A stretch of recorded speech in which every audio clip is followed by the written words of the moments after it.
ಉತ್ತರ ಕರ್ನಾಟಕದಲ್ಲಿ ಹಿಂದೂ ಮುಸ್ಲಿಂ ಭಾವೈಕ್ಯತೆಯ ಹಬ್ಬವೆಂದೇ ಖ್ಯಾತಿ ಪಡೆದುಕೊಂಡಿರುವ ಮೊಹರಂ ಹಬ್ಬದ ಹಿನ್ನೆಲೆಯಲ್ಲಿ ಹಾಗೂ ಹಬ್ಬದ ಆಚರಣೆ ಶಾಂತಿ ಸುವ್ಯವಸ್ಥೆಯಿಂದ ನಡೆಯಬೇಕು ಎಂಬ ಉದ್ದೇಶದಿಂದ ಪೊಲೀಸ್ ಕಮಿಷನರೇಟ್ ವತಿಯಿಂದ ಪೊಲೀಸ್ ರೂಟ್ ಮಾರ್ಚ್ ನಡೆಯಲಾಯಿತು. ನಗರದ ಹಳೆ ಹುಬ್ಬಳ್ಳಿಯ ಶ್ರೀ ಸಿದ್ದಾರೂಢರ ಮಠದಿಂದ ಆರಂಭಗೊಂಡ ಪೊಲೀಸ್ ರೂಟ್ ಮಾರ್ಚ್ ನಗರದ ಪ್ರಮುಖ ಬೀದಿಗಳಲ್ಲಿ Hubballi Dharwad police commissioner N Shashikumar ನೇತೃತ್ವದಲ್ಲಿ ಸಂಚರಿಸಿತ್ತು.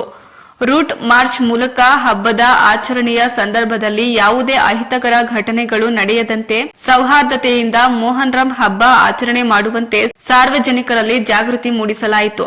ಇನ್ನು ಈ ರೂಟ್ ಮಾರ್ಚ್ನಲ್ಲಿ ಕಮಿಷನರ್ ಅವರಿಗೆ ಡಿಸಿಪಿಗಳಾದ ರವೀಶ್ ಹಾಗೂ ನಂದಾಗಾವಿ ಸೇರಿ ಠಾಣೆಗಳ ಇನ್ಸ್ಪೆಕ್ಟರ್ ಹಾಗೂ ಸಿಬ್ಬಂದಿಗಳು ಸಾಥ್ ನೀಡಿದರು. ಪೊಲೀಸ್ ರೂಟ್ ಮಾರ್ಚ್ ವೇಳೆ ಕೆಲವು ಬೀದಿಗಳಲ್ಲಿ ಸಾರ್ವಜನಿಕರು ಕಮಿಷನರ್ ಸೇರಿ ಅಧಿಕಾರಿಗಳಿಗೆ ಹೂವಿನ ಹಾರ ಹಾಕುವ ಮೂಲಕ ಸ್ವಾಗತಿಸಿದರು.